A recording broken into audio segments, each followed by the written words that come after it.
Tengan todos muy buenas tardes, que el Señor les bendiga en este día del Señor. Es un placer estar con cada uno de ustedes en este día nuevamente para reunirnos y estudiar un importante tema más que hemos estado estudiando durante todas estas semanas. Hemos estado estudiando una serie de temas basados en la historia adventista.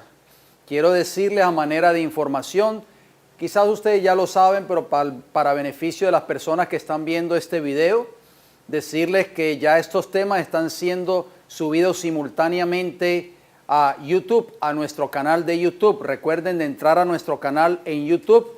Usted coloca allí en la barra de búsqueda, si usted no se ha registrado todavía, ponga El Fuerte Clamor. Hay muchos ministerios casi con el mismo nombre, pero cuando usted entra, usted va a ver el predicador de la silueta negra con la mano levantada y la Biblia hacia arriba. Ese es nuestro canal. Allí encontrará cada uno de estos estudios. Ya tenemos la serie que grabamos hace un par de semanas atrás, que la titulamos El Fuego de la Review and Herald. Ahí está ya la parte número 1 y la parte número 2. Les exhorto de que vean esos temas. Son temas muy, pero muy importantes. Recuerde de registrarse en nuestro canal. ¿Y por qué les digo que se registren? Les digo que se registren porque cada vez que se sube un tema nuevo, usted va a recibir una notificación a su teléfono móvil o tal vez en su tableta, y así usted podrá saber cuando hay un tema nuevo que mirar de esta iglesia y de este ministerio. Así que compartan ese canal con sus amistades, con sus familiares, con sus hermanos tal vez de la fe que viven en otros estados del país o en otros países, porque recuerde, el internet se puede ver en cualquier parte del mundo. Así que es una muy buena herramienta para que ustedes puedan compartir estos mensajes que tienen que darle la vuelta al mundo con otras personas que ustedes conocen. Bien, en esta hora, como siempre lo decimos, vamos a continuar con un estudio que comenzamos hace un par de semanas atrás, que lo titulamos, ¿recuerdan cuál es el título? El clamor de medianoche. Hoy vamos a hablar de la parte número 2. Muy importante. ¿Perdón?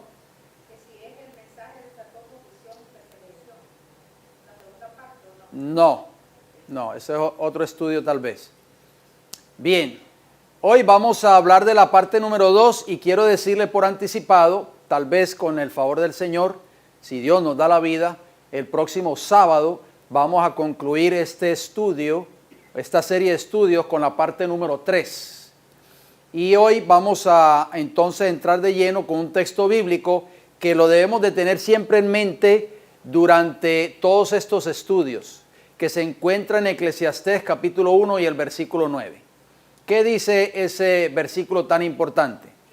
¿Qué es lo que fue? Lo mismo que será. ¿Hay algo nuevo debajo del sol? No. ¿Qué es lo que ha sido hecho? Dice el sabio Salomón. Lo mismo que será, y nada hay nuevo debajo del sol. ¿Cuánto hay nuevo debajo del sol?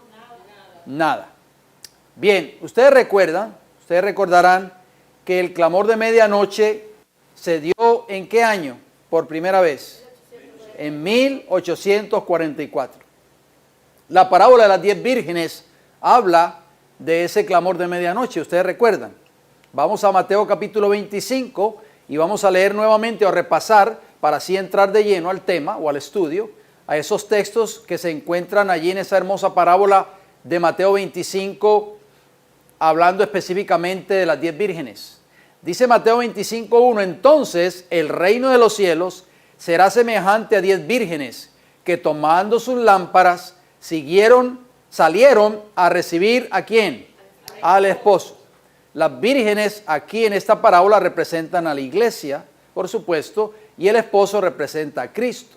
Versículo 2, 5 de ellas eran ¿qué? Prudentes y 5 insensatas. Versículo 3 nos dice, las insensatas tomando sus lámparas no tomaron consigo ¿qué? Aceite. En la Biblia, en la parábola, el aceite es símbolo ¿de quién? Del Espíritu Santo, correcto. Mas las prudentes, las lámparas que representan la palabra de Dios. Lámpara es a mis pies tu palabra y lumbrera ¿qué? O sea que ambos grupos profesaban ¿qué? Ser seguidoras de Cristo, profesaban ser la iglesia de Dios porque tenían la Biblia como guía de su fe. Versículo 4, mas las prudentes, oigan bien, tomaron ¿qué? Aceite en sus vasijas juntamente con sus lámparas. Vamos a ver qué nos dice el versículo 5 de ese capítulo 25 de Mateo. Y tardándose el esposo, cabecearon ¿cuántas? Todas y se durmieron. ¿Qué dice el versículo 6? Y a la medianoche se oyó ¿qué cosa? Un clamor. Aquí viene el esposo, salid a recibirle. El clamor de medianoche. Ese clamor de medianoche se dio por primera vez ¿en qué año? En 1844. Vamos a retomar donde nos quedamos en la parte número 1, para así poder entrar ya de lleno al resto de este estudio. Cuando ese mensaje se dio por primera vez, o ese clamor de medianoche se dio por primera vez, el mensaje desató ¿qué cosa? Oposición y ¿qué más? Persecución. Recuérdenme, hermano, esto es muy importante. Recuerden el principio de Eclesiastés 1:9 que acabamos de leer. ¿Qué es lo que fue? Será. Lo mismo que será. Ah, ahora sí le entendí entonces. Ahí nos quedamos. El mensaje desató oposición y ¿qué? Persecución, queridos hermanos. ¿Se volverá a repetir eso? ¿Qué ustedes creen? Vamos a ver que eso va a ser en la parte número 3. Por eso usted no se puede perder la parte número 3 de este estudio. Vamos a entrar con la primera cita. Escuchen cómo dice. Pero los que no buscaban más que un pretexto para rechazar la verdad, cerraron sus oídos a esta explicación. Y las palabras, empero del día y la hora nadie sabe, seguían siendo repetidas por los atrevidos escarnecedores y hasta por los que profesaban ser ministros de Cristo, tanto por los miembros como por los ministros. Cuando la gente se despertaba, oigan bien, hubo un despertar religioso en ese tiempo, ¿estamos de acuerdo? Va a haber un despertar religioso del profeso pueblo de Dios en el tiempo del fin. Cuando la gente se despertaba, oigan lo que pasaba, y empezaba a inquirir, o sea, a buscar, a indagar el camino de la salvación. ¿Qué dice ahí? Todo lo que está en amarillo es para resaltar las citas, es para darle énfasis a las citas. Los maestros en religión se interponían entre ellos y la verdad. Esto es grave, queridos hermanos, porque hoy está pasando eso exactamente dentro del pueblo profeso de Dios. Muchos hermanos me han dicho, nos hemos levantado en nuestras iglesias, hemos querido que en nuestra iglesia se predique el mensaje de justificación por la fe, hemos querido que en nuestras iglesias se predique el mensaje del santuario, la verdad del mensaje de los 3 ángeles, y los pastores se han levantado e inmediatamente nos han silenciado. Eso pasó en ese tiempo. Mire, hermano, se está repitiendo la historia. Eclesiastés 1:9. La Biblia no falla. Dice, tratando de tranquilizar sus temores con falsas interpretaciones de la palabra de Dios. Oiga, yo he oído a pastores que me han dicho a mí, eso no es para este tiempo. No, yo sé que ese mensaje está ahí en la Biblia y en el Espíritu de Profecía, pero no es para este tiempo. Es una falsa interpretación de lo que dice la palabra de Dios. Sigue diciendo, oigan bien cómo dice. Los atalayas infieles, ¿cómo eran esos atalayas? Colaboraban en la obra del gran engañador. ¿A quién estaban ayudando estos pastores? A Satanás, no a Dios. A Satanás clamando, paz, paz. Cuando Dios no había hablado de paz, mensajes tibios. Vamos a hablar del amor de Cristo. Esta semana vamos a hablar del Día de las Madres, porque las madres son muy importantes en nuestra iglesia. El mes que viene hablemos de los padres. El próximo mes hablemos del Día del Bombero. El próximo mes hablemos del Día de la Secretaria. Y así sigue, mis queridos hermanos, sábado tras sábado, mes tras mes, año tras año, mensajes de paz y ¿qué? Seguridad. Nada está pasando, todo está muy bien. Como los fariseos en tiempo de Cristo. Muchos se negaban a entrar en el reino de los cielos e impedían a los que querían entrar. La sangre de esas almas, oigan bien, será demandada de sus manos. Por eso yo como ministro no quiero que vuestra sangre, la sangre de ustedes, caiga sobre mi cabeza en el día del juicio. Yo tengo que presentar la verdad tal y como el Señor la tiene en su palabra y como dice el Espíritu de profecía. Yo sé que muchas personas tal vez no les va a gustar que se presente esa verdad tal y como está en la Biblia o el Espíritu de profecía. Pero yo no puedo permitir, hermanos, de suprimir la verdad para quedar bien con los miembros de la iglesia. ¿Por qué? Porque el Señor me va a pedir cuenta en el día del juicio por cada uno de sus almas. Los miembros más humildes y piadosos de las iglesias eran generalmente los primeros en aceptar el mensaje. ¿Quiénes eran los que primero estaban aceptando el mensaje? Los más humildes y piadosos. Los que estudiaban la Biblia por sí mismos no podían menos que echar de ver que el carácter de las opiniones corrientes respecto de la profecía era contrario a las Sagradas Escrituras. Si nuestros hermanos de la iglesia hoy estudiaran la Biblia por sus propias cuentas, vieran cuán errados están muchos de sus ministros. Pero como no estudian, se conforman con lo que le dicen sus pastores solamente cada semana. Y donde quiera que el pueblo no estuviese sujeto a la influencia del clero y escudriñara la palabra de Dios por sí mismo, la doctrina del advenimiento no necesitaba más que ser cotejada con las Escrituras para que se reconociese su autoridad divina. Mire cómo termina la cita. Muchos fueron perseguidos. ¿Cuántos? Muchos. ¿Qué, hermanos? Perseguidos, oigan bien, por sus hermanos incrédulos. ¿Quiénes son los que nos van a perseguir en el tiempo del fin? Los incrédulos. ¿Los impíos? No, los que dicen ser hermanos de la fe, pero que no creen en estas verdades. ¿Están entendiendo? Para conservar sus puestos en las iglesias. Primer anciano de iglesia, director de diáconos, directora de obra misionera o de escuela sabática. Para conservar sus puestos en las iglesias, algunos que consintieron en guardar silencio respecto a su esperanza. No hay que hablar de ese mensaje aquí en la iglesia. El pastor lo prohibió. No hay que predicarlo porque tienen miedo, porque tienen puestos de responsabilidad en sus iglesias. ¿Ustedes no conocen gente así hoy? Yo conozco a varios. No, yo conozco a muchos hermanos que no quieren congregarse en esta iglesia porque tienen cargos en sus iglesias. Para ellos el cargo es más importante que el mensaje que Dios tiene para este tiempo del fin. Pero otros, oigan bien lo que termina la cita, pero otros sentían que la fidelidad para con Dios les prohibía tener así ocultas las verdades que Él les había comunicado. Ojalá que entre ese grupo estemos ustedes y este servidor quien les hable. No pocos fueron excluidos de la comunión de la iglesia, oigan bien, fueron sacados, desfraternizados, borrados, como usted quiere que le llamarlo, o excomulgados. Fueron excluidos de la comunión de la iglesia por la única razón de haber dado expresión a su fe en la venida de Cristo. Oiga, no estaban cometiendo un crimen. No fueron expulsados de la iglesia porque eran grandes pecadores.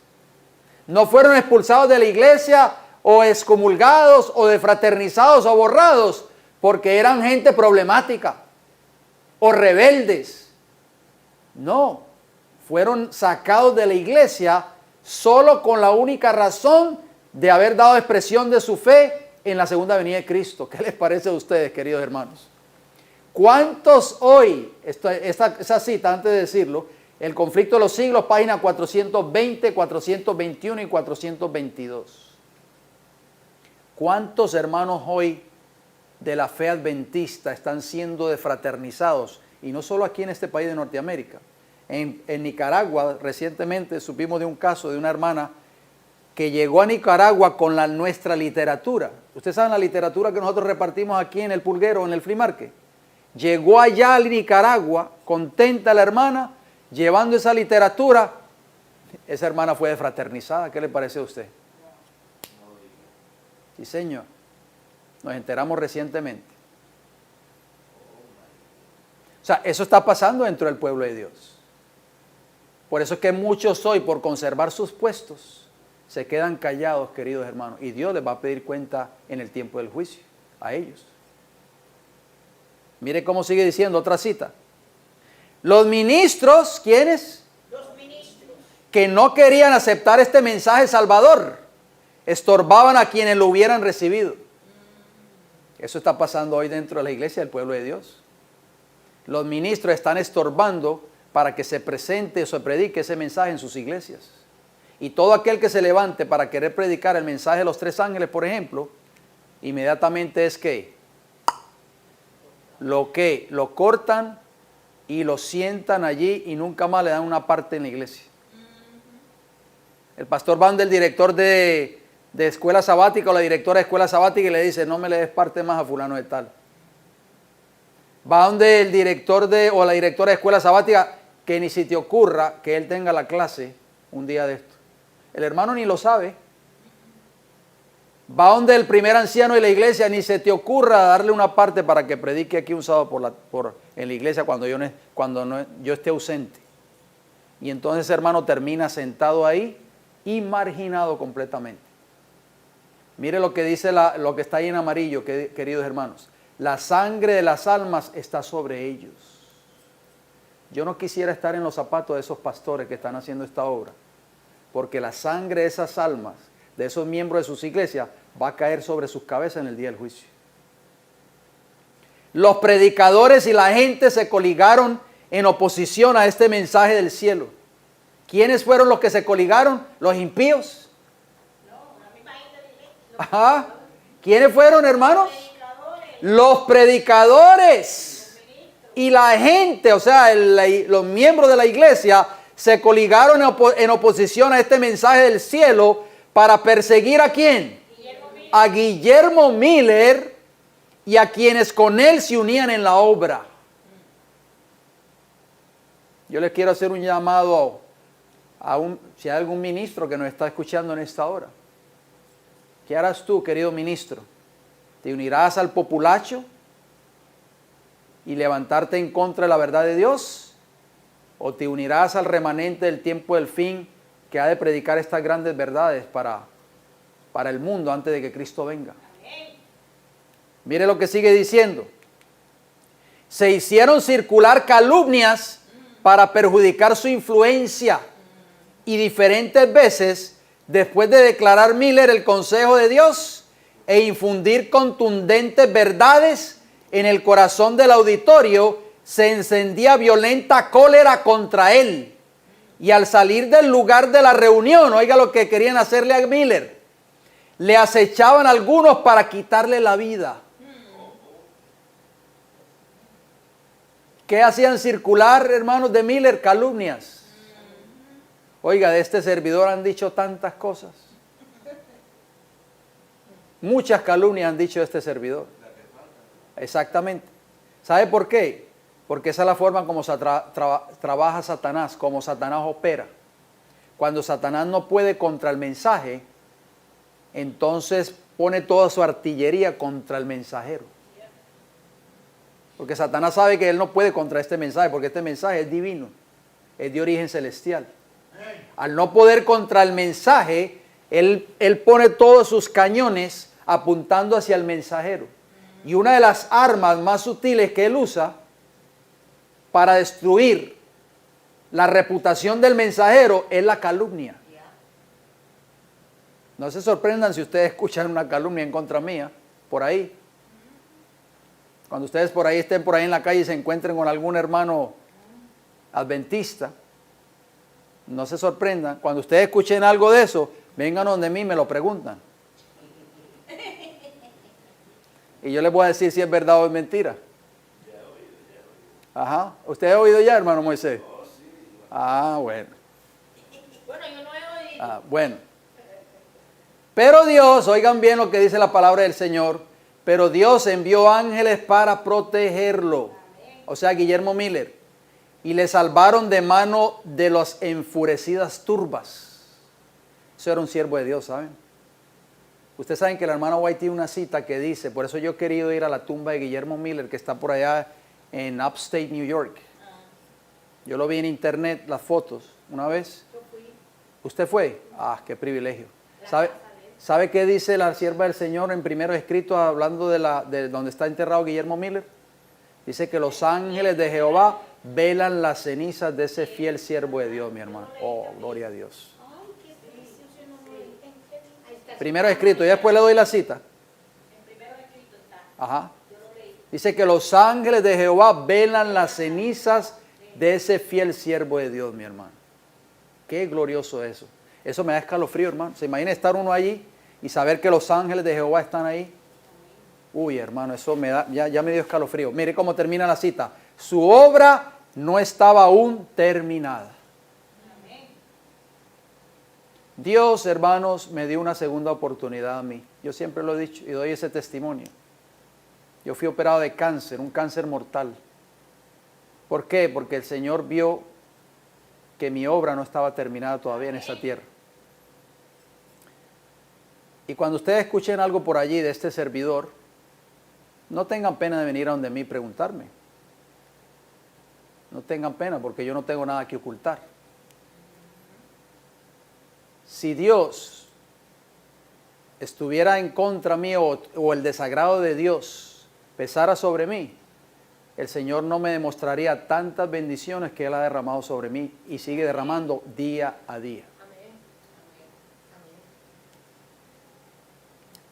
Mire cómo otra cita más. Los creyentes en este mensaje fueron oprimidos en las iglesias. Wow. ¿Fueron bien vistos? No. Oprimidos.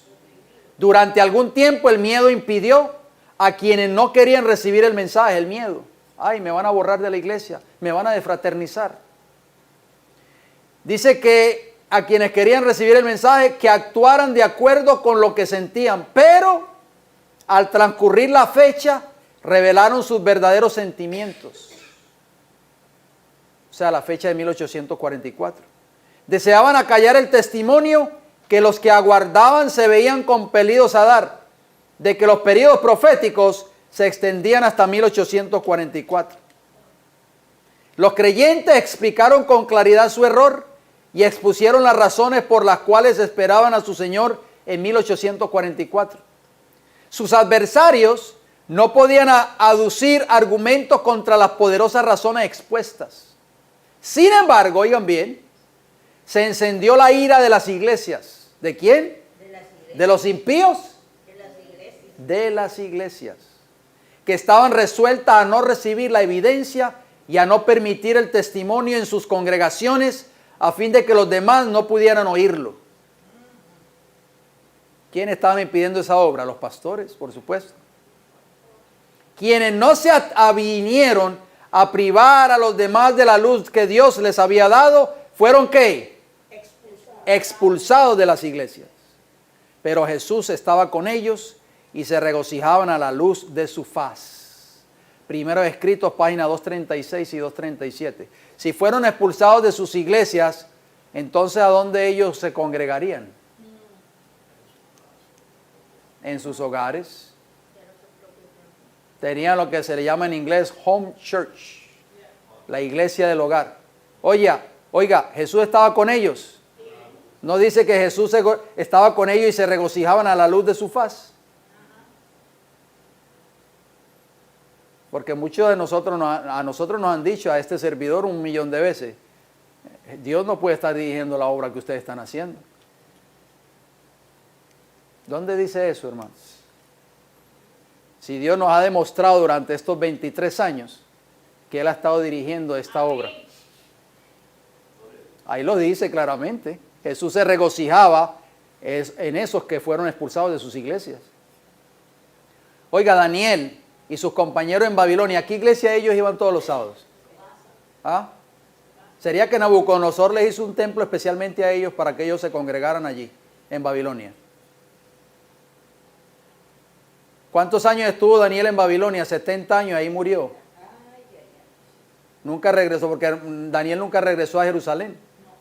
Él fue nombrado primer ministro de Babilonia y después de Medo-Persia. Entonces, ¿dónde se congregó Daniel con sus 3 amigos durante todos esos años? Si Babilonia era un imperio pagano y los templos que habían allí eran templos paganos. ¿Sería que Daniel iba a adorar en un templo pagano los sábados? ¿Se acuerda cuando Nabucodonosor, Daniel capítulo 1, versículo del 1 en adelante, tomó los utensilios de la casa de Dios? ¿A dónde se los llevó? Al templo de su Dios.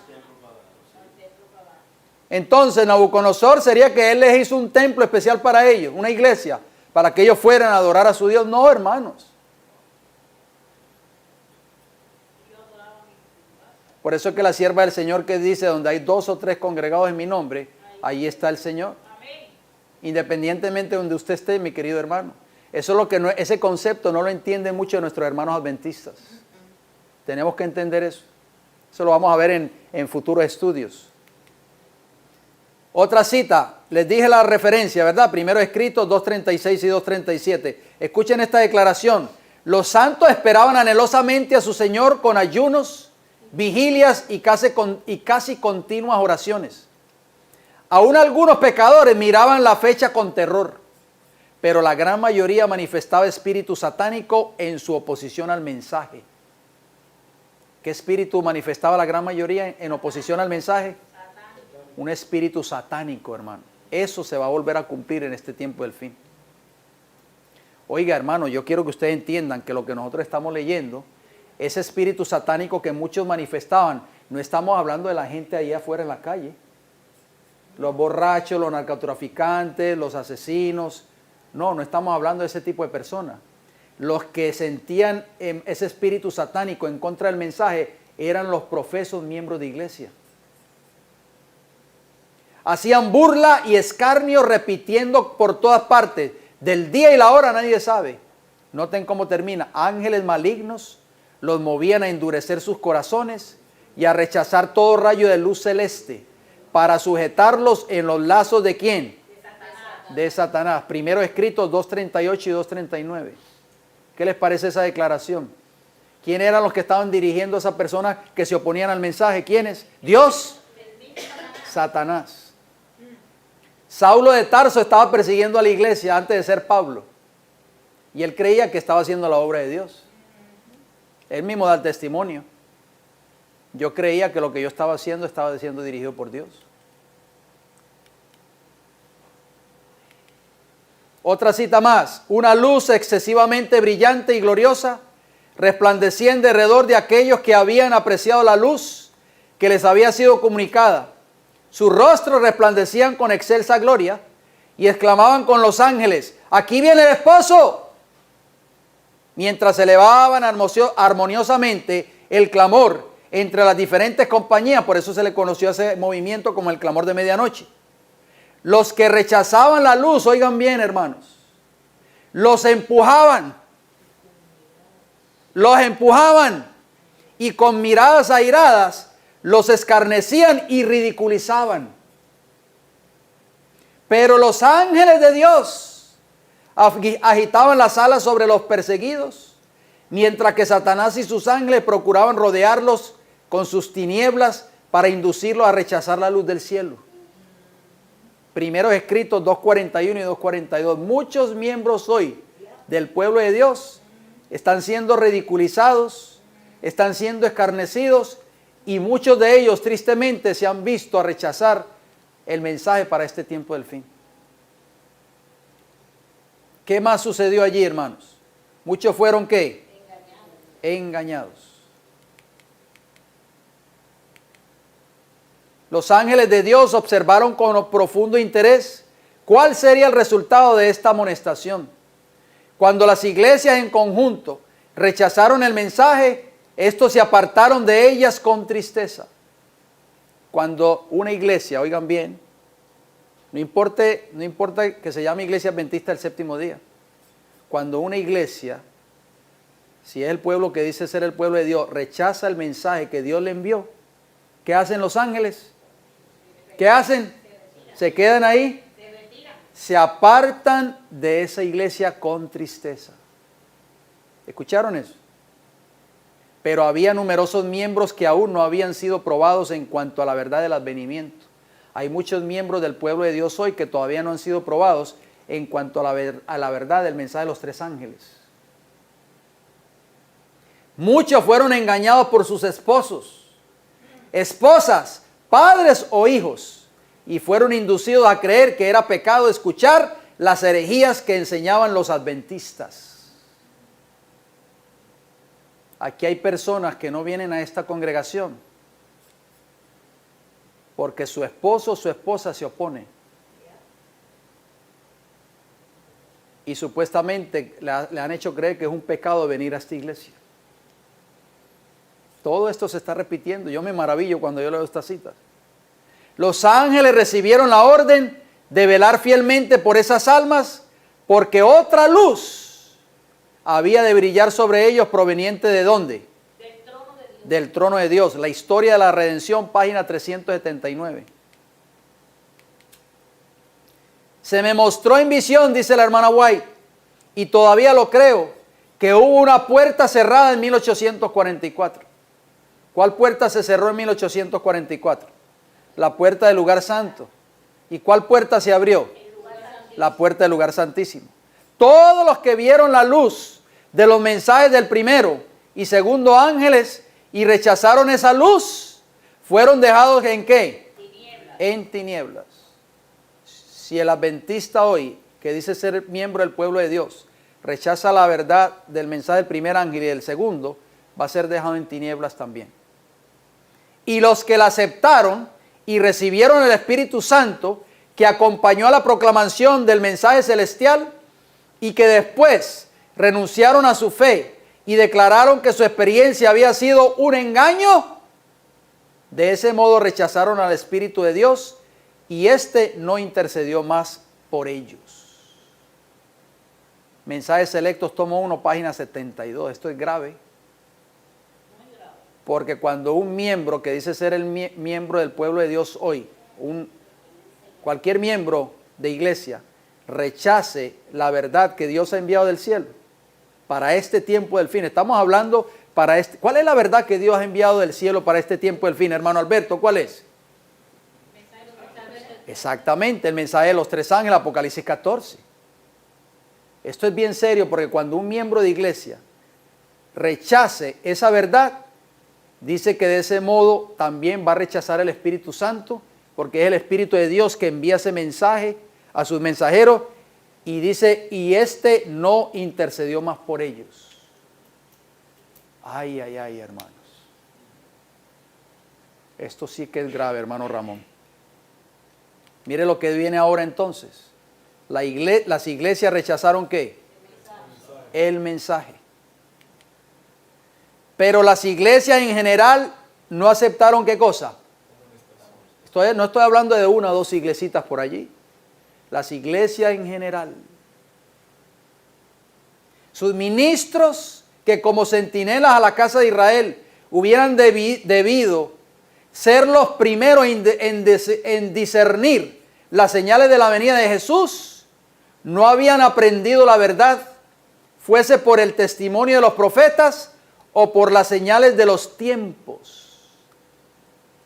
La verdad por dos formas, fuese por el testimonio de los profetas o por qué. Las señales de los tiempos. Nosotros tenemos profeta. Amén. ¿Sí o no? Elena White. Oiga, yo me sorprendo a veces con el pueblo de Dios.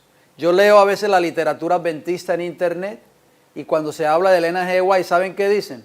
En la Adventist Review o en la Adventist Today, todas esas revistas adventistas que se publican, que usted puede tener acceso a ellas en el internet, dicen Elena G. White, fundadora de la iglesia adventista. Pero los mormones, cuando usted se los encuentra con ellos en la calle, yo me encontré con dos de ellos allá en Bradenton. Estábamos por allá visitando al hermano Fredis.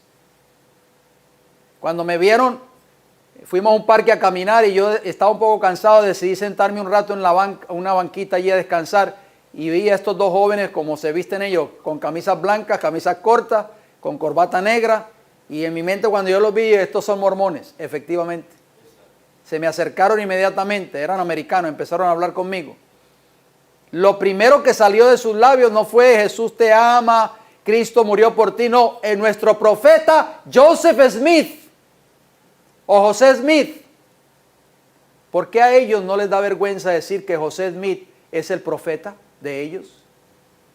Y sabemos que José Smith es un falso profeta. ¿Por qué al pueblo de Dios, al pueblo remanente que Dios levantó en este movimiento en 1844 y le dio a esta iglesia un profeta o una profeta? ¿Por qué a esta iglesia hoy le da vergüenza decir que Elena G. de White es una verdadera profeta de Dios y que llena todas las características de un profeta verdadero? Hermanos, hay más de 12 características, eso lo vamos a estudiar en un tema futuro, no se preocupen. Hay más de 12 características bíblicas que Elena G. de White llena cada una de esas características que identifican un verdadero profeta de Dios. Pero no, ella es la fundadora de la iglesia adventista, una de las fundadoras de la iglesia adventista. No más profeta. Dice ahí, no habían aprendido la verdad, fuese por testimonio de los profetas o por las señales de los tiempos. ¿Cómo van a aprender la verdad si muchos de los ministros hoy del pueblo profeso de Dios no leen el espíritu de profecía y no lo aceptan? Porque no ven a Elena G. White ya como una profeta de Dios. Vamos a estudiar muchas cosas interesantes, no se sorprendan. Se van a sorprender, se van a quedar con la boca abierta porque esto está pasando dentro del pueblo de Dios. Termina la cita, como las esperanzas y ambiciones mundanas llenaban su corazón, el amor a Dios y la fe en su palabra se habían enfriado. Y cuando la doctrina del advenimiento fue presentada, solo despertó sus prejuicios e incredulidad. La fe y qué, y el amor a Dios y la fe en su palabra se habían qué, enfriado. La circunstancia de ser predicado el mensaje mayormente por laicos se presentaba como argumento desfavorable. Que Juan Guzmán, ¿quién es ese tal Juan Rodríguez? ¿O quién es John Lopera? Yo sé que yo conozco al pastor fulano de tal, que es mundialmente conocido, el pastor fulano de tal, que recorre el mundo entero.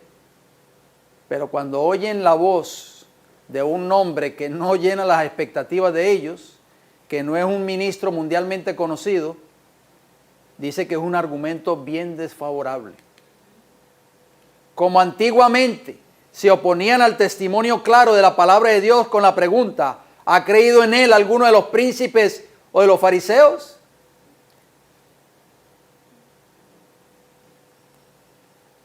¿Y ese quién es? ¿Y ese de dónde salió? ¿A qué colegio fue? ¿En qué universidad se graduó? ¿Cuántos grados de teología tiene? ¿Tiene un PH en divinidades? ¿Tiene una maestría?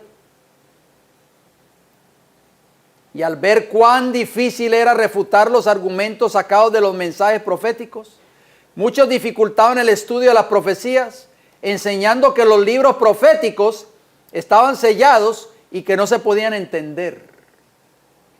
Multitudes, no dos o tres, multitudes que confiaban implícitamente en sus pastores. ¿Estará pasando eso hoy dentro del pueblo de Dios?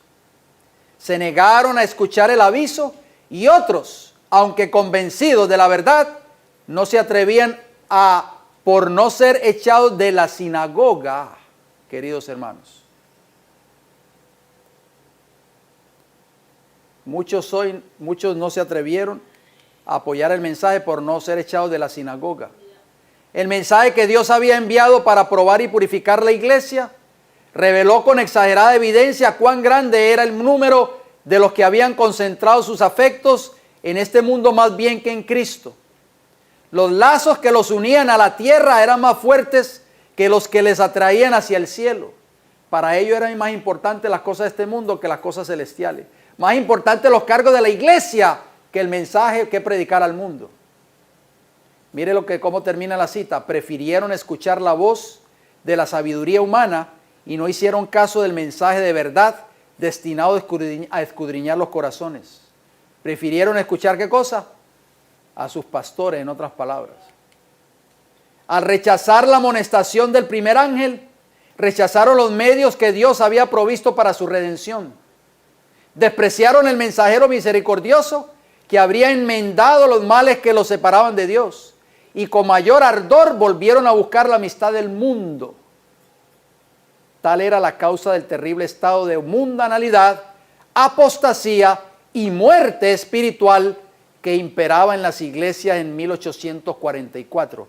El conflicto de los siglos, páginas 430 y 431. Si todo eso existió en el 1844, mundanalidad, Ajá. apostasía, muerte espiritual, ahora estamos ¿qué? Escuchen, queridos hermanos, ¿qué existía en esas iglesias? Apostasía, mundanalidad.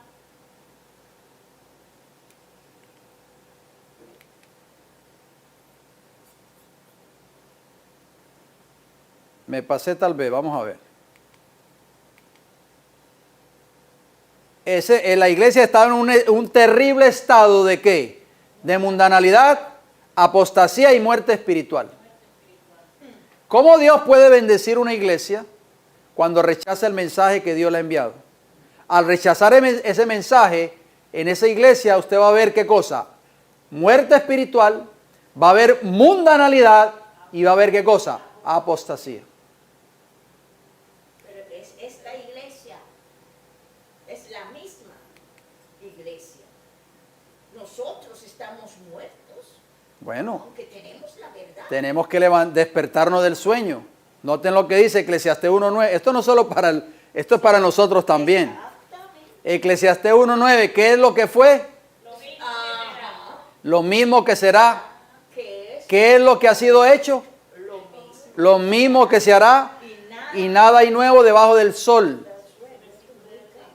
Las iglesias que no quisieron recibir el mensaje del primer ángel, rechazaron ¿qué? La luz del cielo. La luz del cielo. El mensaje fue enviado misericordiosamente a fin de despertarlas para que vieran su verdadera condición de mundanalidad y apostasía y trataran de prepararse para salir al encuentro del Señor. Ese mismo mensaje tiene que ser aceptado y vivido por la iglesia de hoy, por el pueblo de Dios. El mensaje del primer ángel se dio para separar a la iglesia de Cristo de la influencia corruptora del mundo. Por eso es que nosotros como pueblo de Dios no podemos ser semejantes al mundo. No podemos comer lo que el mundo come, no podemos vestir como el mundo viste, no podemos actuar como el mundo actúa. Porque entonces de lo contrario, ese mensaje del primer ángel no está haciendo efecto en nosotros. Pero para la multitud, incluso de profesos cristianos, las ligaduras que los ataban a la tierra eran más fuertes que los atractivos celestiales. Mire cómo termina la cita. Decidieron escuchar la voz de la sabiduría mundanal y rechazaron el mensaje de la verdad que escudriña el corazón. La historia de la redención, página 382. Todo el cielo, no uno, dos o tres ángeles, todo el cielo observó con el más profundo interés la recepción que se dio al mensaje del primer ángel. Pero muchos, ¿cuántos? Muchos de los que profesaban amar al Señor y que derramaban lágrimas al leer la historia de la cruz, se burlaron de las buenas nuevas de su venida. En vez de recibir el mensaje con alegría, afirmaron que era un engaño. Esto es fuerte, hermanos. Aborrecieron a los que amaban su aparición y los expulsaron de las iglesias. Los que rechazaron el primer mensaje no se pudieron beneficiar con el segundo. Tampoco pudieron beneficiarse con el clamor de medianoche, que había de prepararlos para entrar con Jesús por la fe, ¿dónde?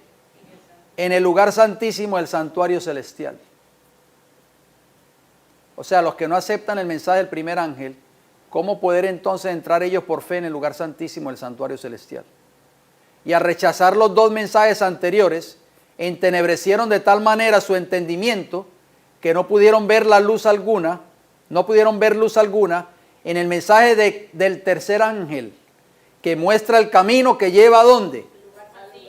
Al lugar santísimo. La historia de la redención, página 406.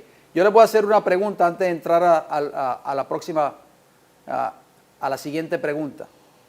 ¿Dónde está Jesús ahora actualmente? ¿En qué lugar, en qué departamento? ¿Desde cuándo Jesús está allí? ¿Desde cuándo?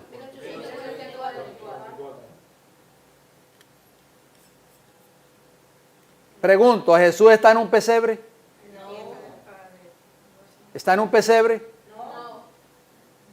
Entonces, cuando en la iglesia, estoy hablando de la iglesia adventista, se celebra la Navidad y se hace un drama de Navidad y se escoge el bebé más pequeñito de la iglesia, la muchacha joven que acabó de dar a luz, y se ponen los reyes magos y los pastorcitos y todo eso. ¿Eso es bíblico? ¿Dónde está eso en la Biblia? ¿Dónde está la Navidad en la Biblia? Por favor, dígame, por favor. Entonces Jesús no está en un pesebre, ¿estamos de acuerdo? Ya no está en un pesebre. Y tampoco está ¿dónde? En la cruz del Calvario. Cuando la iglesia celebra la famosa Semana Santa, o el Viernes Santo, o Easter, como se le conoce en inglés, la Pascua de Resurrección, Cristo, ustedes ven este cuadro del santuario. Cuando ustedes ven este cuadro del tabernáculo, este altar, ¿dónde se encontraba este altar? El altar de los sacrificios.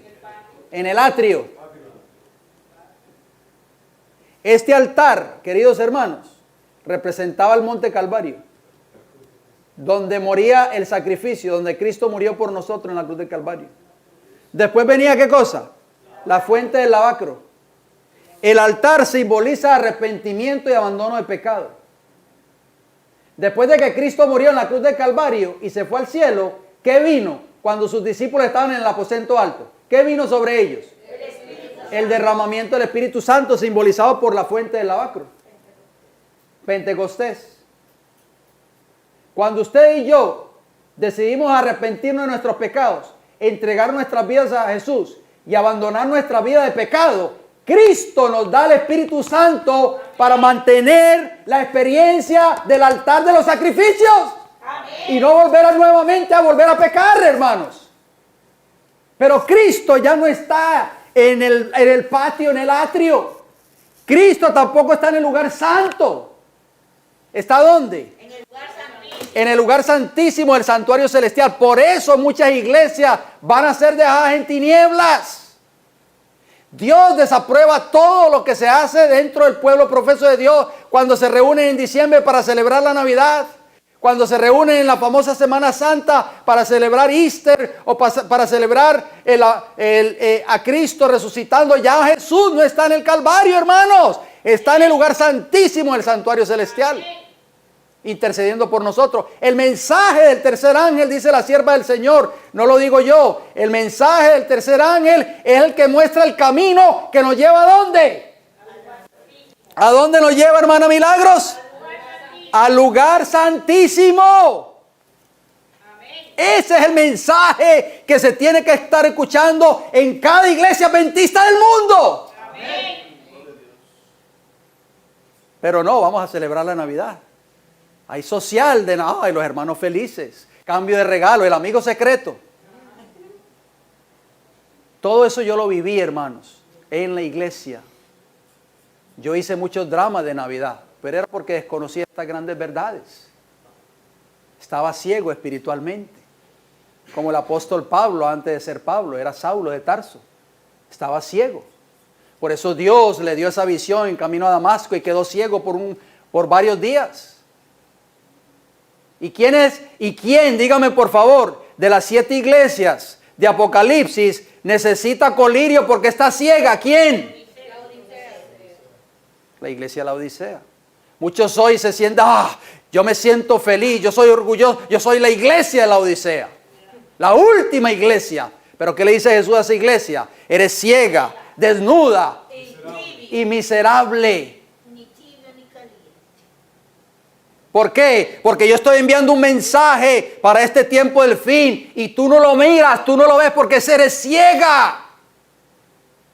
El único mensaje que te va a llevar al lugar santísimo, dice Jesús, es el mensaje del tercer ángel.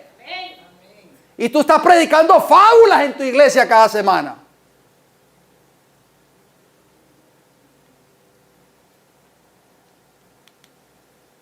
¿Qué vino como producto del rechazo del mensaje?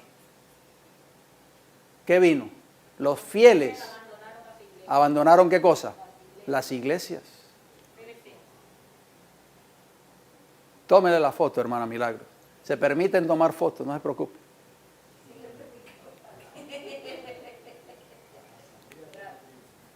Escuchen, cuando las iglesias desdeñaron el consejo de Dios, o sea, rechazaron el consejo de Dios, al rechazar el mensaje adventista, el Señor a su vez, ¿qué cosa? ¿Qué dice? La rechazó. Hermano, esto no se le olvide, por favor. Porque muchos dicen, no, el Señor está bendiciendo mi iglesia. Aquí tuvimos 50 bautismos el mes pasado. Eso lo vamos a ver en nuestro próximo estudio. Cuando una iglesia, hermanos, que dice ser la iglesia del pueblo de Dios, rechaza ese mensaje para este tiempo del fin, el mensaje de los tres ángeles, dice la mensajera del Señor, no lo digo yo, el Señor a su vez la rechaza también. Así se llama Iglesia Adventista del Séptimo Día, no importa. El primer ángel fue seguido por un segundo que proclamaba, ha caído Babilonia, la gran ciudad, porque ha hecho beber a todas las naciones del vino del furor de su fornicación. Apocalipsis 14:8.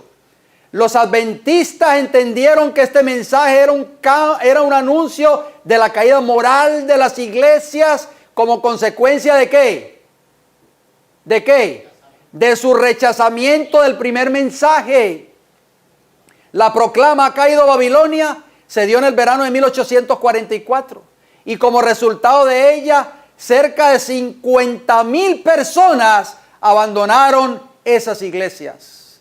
La historia de la redención, página 382 y página 383. Los adventistas, cuando vieron que las iglesias rechazaban el testimonio de la palabra de Dios, no pudieron considerarlas más como parte de la iglesia de Cristo. Muchos hoy me han dicho a mí, si me sacan por la puerta, me meto por la ventana. Porque está la iglesia de Dios, aunque rechacen el mensaje. Mire, Clifford Goldstein tiene un libro, yo se lo voy a mostrar muy pronto, que se llama El Remanente. ¿Y sabe qué dice él en ese libro? Que aunque mi iglesia, en ese tiempo cuando ese libro salió a la luz o cuando fue editado, estaba vivo todavía Saddam Hussein. ¿Se acuerdan de Saddam Hussein? De Irak. Él escribe allí, aunque mi iglesia le mande mis diezmos a Saddam Hussein, yo sigo dando mi diezmo aquí en la iglesia. Dice que cuando vieron que las iglesias rechazaban el testimonio de la palabra de Dios, no pudieron considerarlas más como parte de la iglesia de Cristo. Columna y baluarte de la verdad. Y cuando el mensaje de la caída de Babilonia comenzó a anunciarse, ¿qué hicieron ellos? ¿Se sintieron qué? Justificados al separarse de sus antiguas relaciones. Eso es lo que no entienden muchos de nuestros hermanos hoy. Saben que el mensaje se está rechazando en la iglesia. Saben que los pastores han prohibido que se predique el mensaje, pero no siguen este consejo del Espíritu de profecía. ¿Por qué no lo siguen? Porque no estudian. Ya vimos en las citas anteriores que Dios, al rechazar el mensaje, ¿qué hizo Dios con esas iglesias? Las rechazó a ellas también. Entonces dígame por favor, hermano, ¿cómo usted va a permanecer en una iglesia que ya ha sido rechazada por Dios? Sea más inteligente, por favor. Desde que se rechazó el primer mensaje, un cambio lamentable ha ocurrido en las iglesias. Puesto que la verdad ha sido menospreciada, se ha recibido el error y se lo ha sentado. Se rechazó la verdad y se recibió ¿qué cosa? El error. El amor por Dios y la fe en su palabra se han enfriado. Cuando una iglesia rechaza la verdad y acepta el error, ¿qué pasa? Se enfría. Las iglesias contristaron al Espíritu de Dios y en gran medida ¿qué dice? Se retiró de ellas. La historia de la redención, página 384. Hermano, por favor, usted quiere seguir una iglesia que el Espíritu Santo no está dirigiendo. Sea más inteligente, sea más prudente. Por favor, no insista en querer estar aferrado a una congregación donde se prohíbe la predicación de este triple mensaje angelical y donde se rechace tal mensaje. ¿De qué manera se rechaza? Cuando una iglesia guarda todas las fiestas que el mundo guarda. Navidad, Día de la Madre, Día del Padre, Día de Acción de Gracias, Día de los Enamorados. Todo eso está demostrando que esa iglesia ha rechazado el mensaje del tercer ángel. Por favor, se los digo, hermanos adventistas, despierten, por favor. Esto es un llamado de advertencia porque el Espíritu de Dios no está dirigiendo ya a esa iglesia.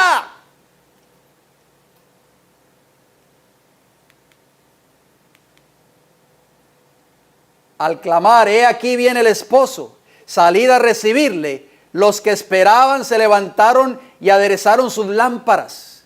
Estudiaron la palabra de Dios con una intensidad e interés antes desconocidos. Oigan bien, empezaron a escudriñar la palabra de Dios como nunca antes. Eso es lo que hemos hecho muchos de nosotros, ¿sí o no? Esa ha sido la experiencia de muchos de los que estamos aquí sentados. Fueron enviados ángeles del cielo, oigan, se separaron de las iglesias y lo primero que le dicen los líderes es: ustedes están perdidos. Pero ¿qué dice la sierva del Señor? ¿Fueron enviados qué? Ángeles del cielo para despertar a los que se habían desanimado y para prepararlos a recibir el mensaje. La obra no descansaba en la sabiduría y los conocimientos humanos, sino en el poder de Dios. Amén. No fueron los de mayor talento, oigan bien, sino los más humildes y piadosos, los que oyeron y obedecieron primero al llamamiento. Los campesinos, oigan bien. Si esa gente, o un campesino al lado de un teólogo erudito. Los campesinos abandonaban sus cosechas en los campos. Los artesanos dejaban sus herramientas y con lágrimas y gozo iban a pregonar el aviso. Los que anteriormente habían encabezado la causa fueron los últimos en unirse a este movimiento. Las iglesias en general cerraron sus puertas a este mensaje y muchos de los que lo aceptaron se separaron de sus congregaciones.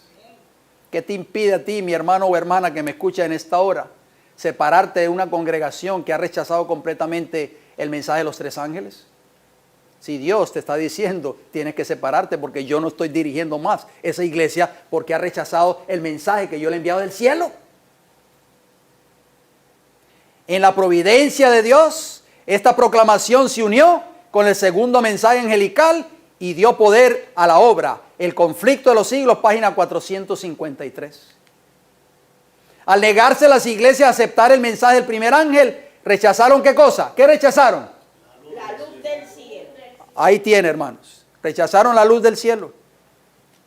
Y perdieron el favor de Dios y confiaban en su propia fuerza y al oponerse al primer mensaje se colocaron donde no podían ver la luz del mensaje del segundo ángel. Cuando una iglesia rechaza un mensaje de Dios, se coloca en un lugar donde ya no puede seguir viendo más la luz. Pero los amados del Señor, que estaban oprimidos, aceptaron el mensaje. Ha caído Babilonia y salieron de las iglesias. Primero escrito, página 237. ¿Salieron de qué? Babilonia. De las iglesias. ¿Y cómo los veía Dios? ¿Como apóstatas? Porque a nosotros nos ven como apóstatas. ¿Como disidentes? ¿Los veía Dios?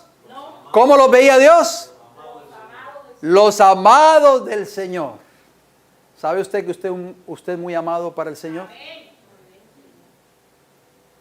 Ya estamos terminando, nos quedan unos minutos.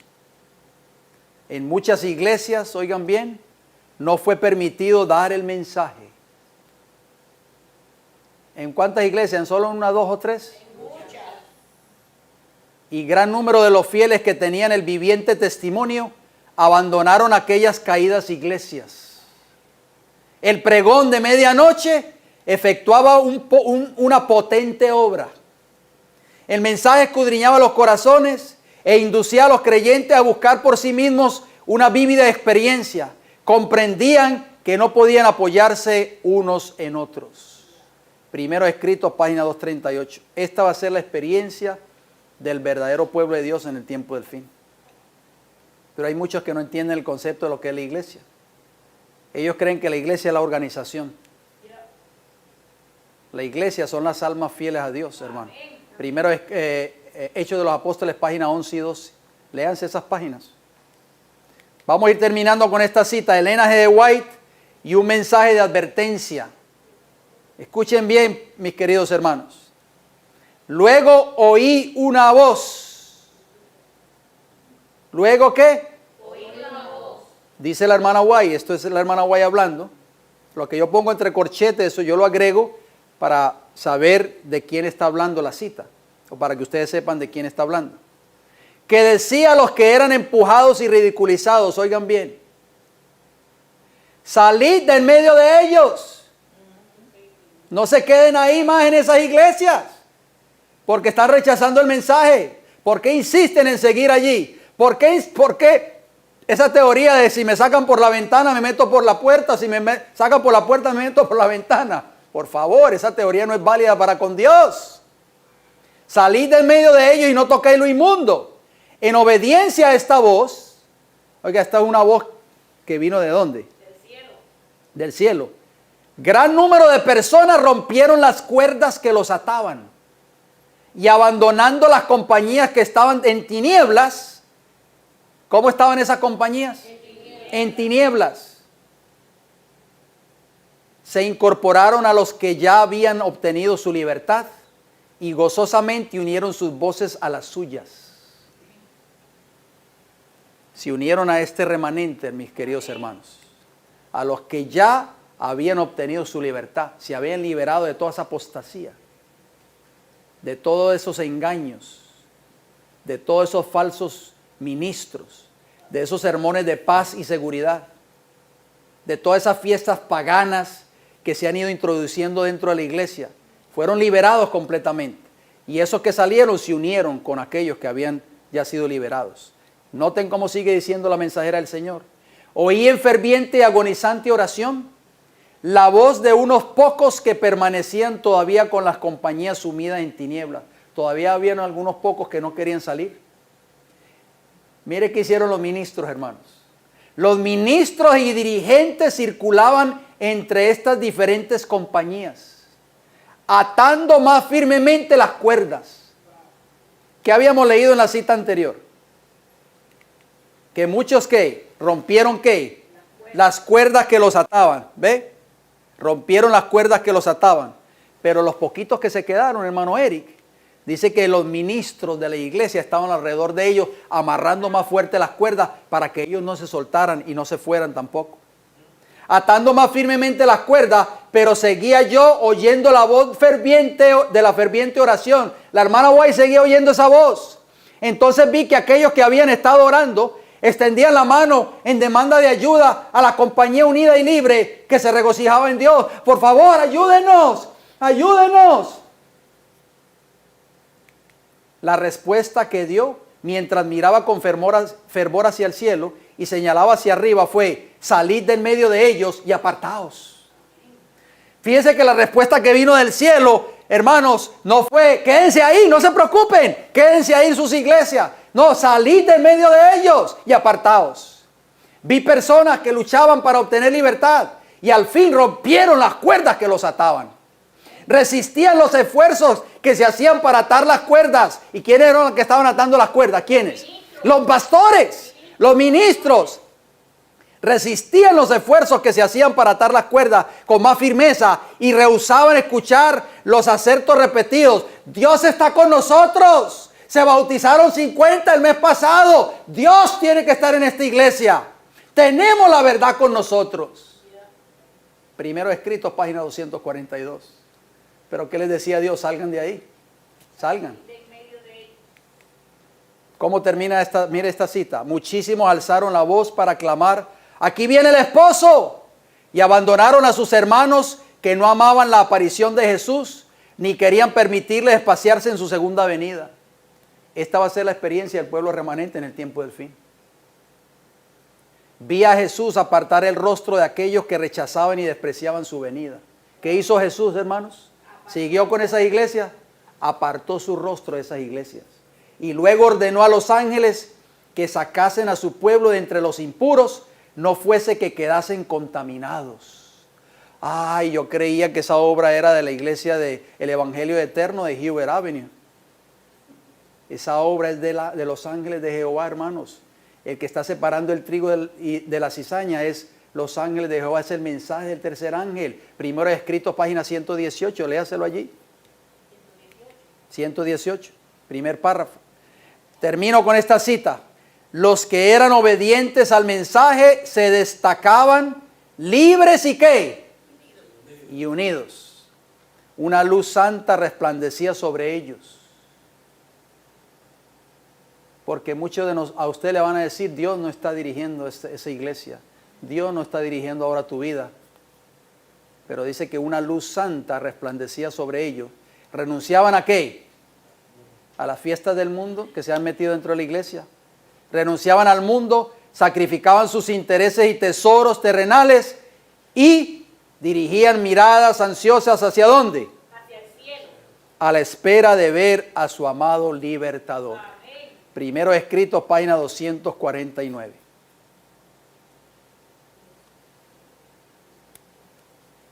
Yo quiero terminar con un llamado para ustedes y para mis amigos y hermanos de la fe adventista que tal vez me están escuchando en esta hora.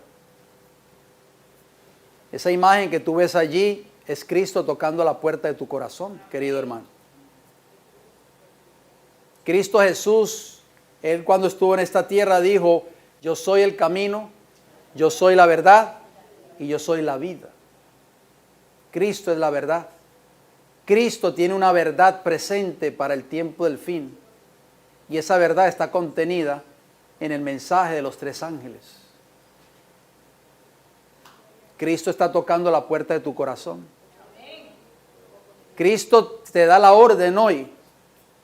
Te dice a ti, querido hermano o hermana, si en tu iglesia esa verdad ya ha sido rechazada, no pretendas creer la voz de los así llamados ministros populares que vienen a tener campañas quizá una vez al año a la iglesia a la cual tú perteneces y decir que la presencia de Dios está allí en esa iglesia y que Dios está dirigiendo la iglesia. Cuando tu iglesia ha rechazado ese mensaje, eso es una señal que el Señor te está dando ahora para que tú salgas y te unas con aquellos que han sido libertados y que están viviendo y aceptando estas verdades.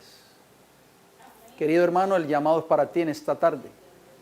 El llamado es para cada uno de nosotros. Que podamos salir de Babilonia. Babilonia es confusión. Babilonia es error doctrinal. Babilonia representa rechazo de la verdad enviada de Dios por el cielo mismo. Eso es lo que constituye Babilonia en este tiempo. Y Dios hace un llamado en Apocalipsis 18:4. Salid de ella, pueblo mío. ¿Para que qué? Para que no seáis ¿qué? Partícipes de sus pecados y recibáis parte de sus plagas. Terminamos con una palabra de oración. Vamos a ir de rodillas, queridos hermanos. Por favor.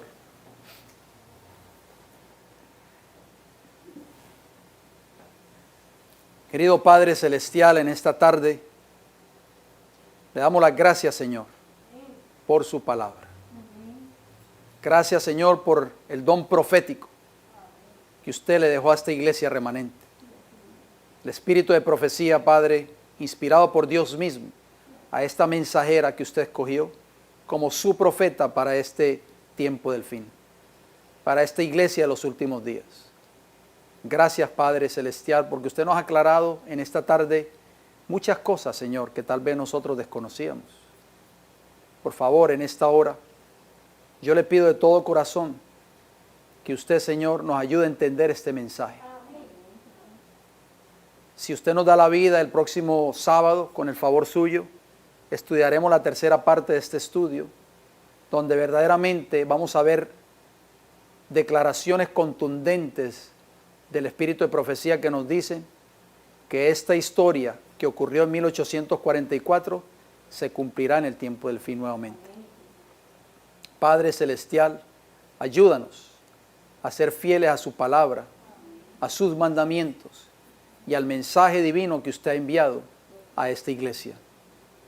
Ayúdenos a obedecer estos mensajes que son de carácter celestial, a vivir de acuerdo a su voluntad, a no seguir, Señor, viviendo como el mundo vive, a no seguir pareciéndonos más o identificándonos más con el mundo, para poder, Señor, tener su bendición, para tener la seguridad de que usted está dirigiendo nuestra iglesia. Tenemos que vivir de acuerdo al mensaje que usted ha dejado para este tiempo del fin. Gracias, Señor, por escucharnos. Gracias por su amor y misericordia. Se lo pedimos y se lo agradecemos todo y le damos las gracias en el nombre de Jesús. Amén. Bien, mis queridos hermanos, que el Señor les bendiga a ustedes grande y poderosamente, y esperamos que la próxima semana podamos concluir con este mensaje tan importante de el clamor de medianoche.